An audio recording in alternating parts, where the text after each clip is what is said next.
สวัสดีครับผมเจออินสุดครับ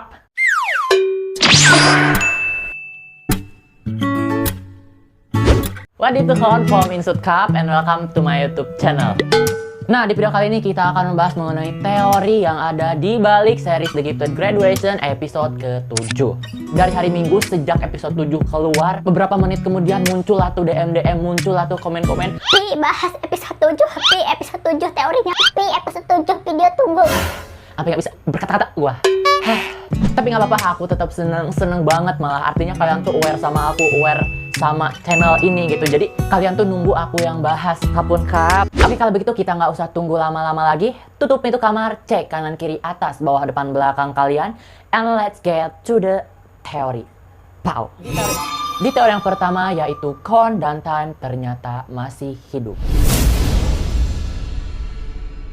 Kita tahu di episode 7 kemarin bahwa Kon dan Time diduga dan dinyatakan mati. Bahkan pihak JMM pun memposting poster di mana Kon dan Time itu sudah tidak ada. So, karena postingan tersebutlah netizen jadi rame, ada yang percaya dan ada juga yang nggak percaya. Namun untuk kepercayaan yang lebih banyak, mereka lebih percaya bahwa Time dan Kon itu masih hidup. Kenapa? Karena sudah dibahas di video sebelumnya bahwa Kon itu bisa jadi diselamatkan oleh Budarin dan dirawat. Sedangkan Time jika dia mati, kenapa jasadnya tidak ditunjukkan sama sekali? Hingga pada akhirnya di episode 8 kemarin muncullah satu fakta dan bahkan bukan teori lagi yang menyatakan bahwa Kon dan Time memang masih hidup. Yang pertama kita bahas dulu mengenai Kon. Kon ternyata memang masih hidup dan ketika kejadian Kon bunuh diri dan terjun dari gedung, tidak ada kelanjutan mengenai scene Kon tersebut. Kemarin dibuktikan jelas bahwa Kon diselamatkan oleh Budarin dan dirawat yang katanya mau disembuhkan supaya lebih cepat. Tapi siapa tahu dengan teori-teori yang kita bahas ke depannya, maksud Budarin bukanlah menyembuhkan Kon, melainkan ada maksud tertentu.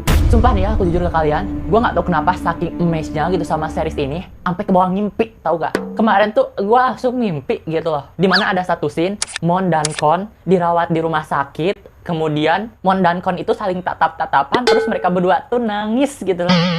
Terus di situ, gue nggak tahu dah.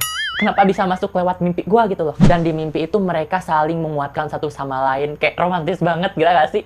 Kayak gue tuh gak percaya gue tuh mimpi atau enggak gitu loh. Dan mudah-mudahan aja mimpi yang aku alami itu benar-benar menjadi nyata.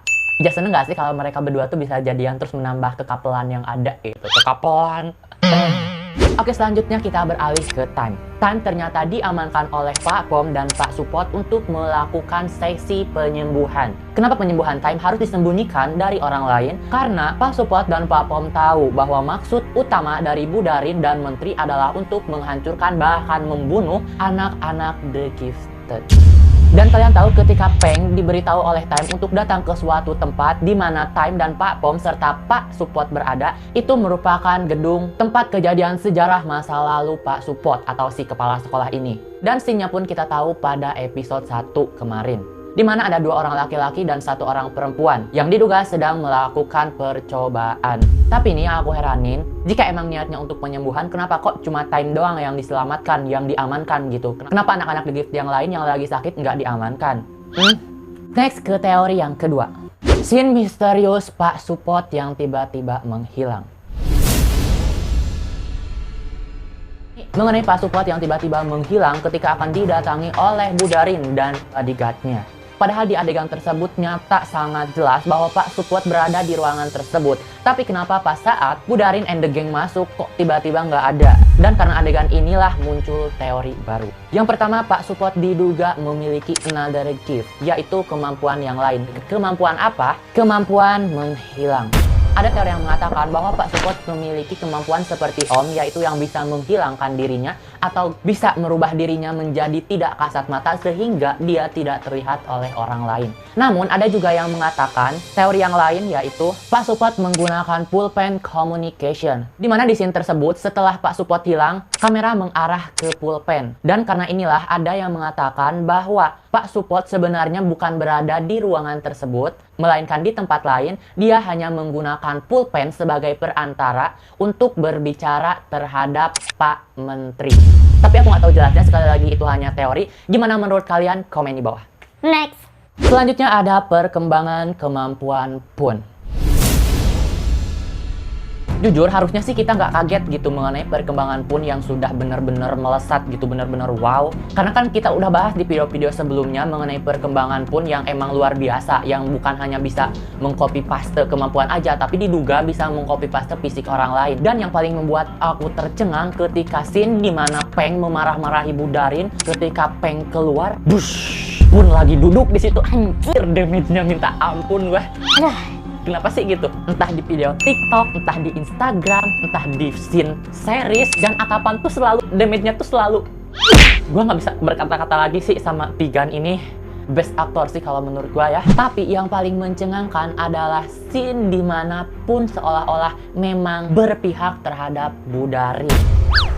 Jujur pas gue nonton kemarin, gue gedek banget sama si Pun, kayak kenapa gitu. Gue berharap teori yang sebelumnya kita bahas itu tuh nggak benar gitu. Gue berharapnya Pun, Claire, semuanya anak-anak di Gifted tuh baik gitu loh, nggak ada impostor, nggak ada musuh dalam selimut, nggak ada apa-apa gitu loh. Tapi setelah scene kemarin tuh justru you make me upset.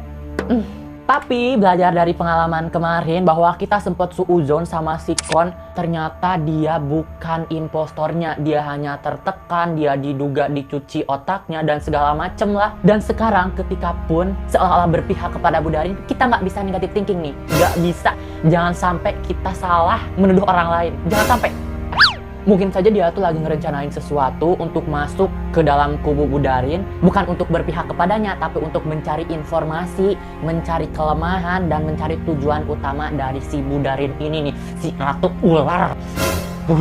Kita ke teori selanjutnya. Besarnya kemungkinan bahwa penjahat di season ini adalah Budarin.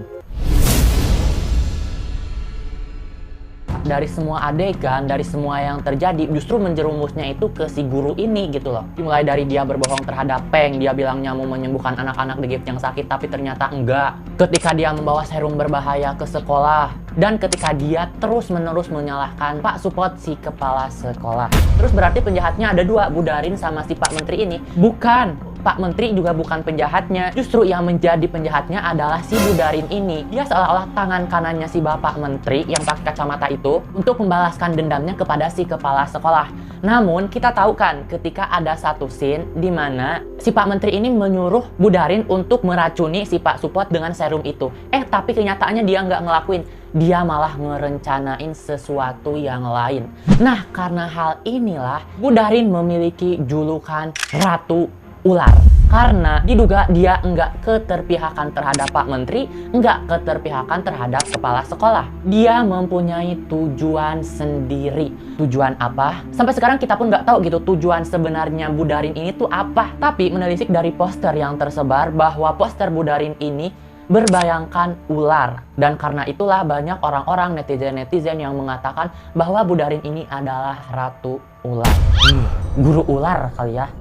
Kita lanjut ke teori yang terakhir. Jujur ini tuh salah satu teori yang paling bahagia selain Kon dan Time masih hidup, yaitu kemungkinan besarnya Namtan bakalan balik lagi ke series begitu gue dulu.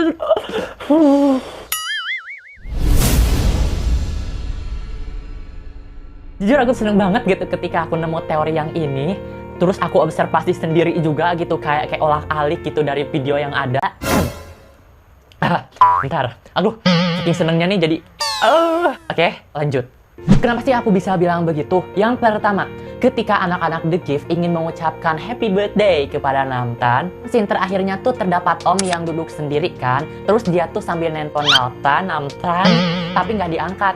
Terus Namtannya nelpon balik dong, dan dia bicara, halo Om, ada apa? Gitu kayak terus tiba-tiba scene-nya itu beralih ke yang lain. Kalian berharap nggak sih bahwa scene yang dipotong itu adalah scene pembicaraan antara Om dan Namtan untuk merencanakan sesuatu? Gils, parah sih. Gue berharapnya kayak gitu. Scene yang dipotong ketika Namtan sama Om lagi nelpon.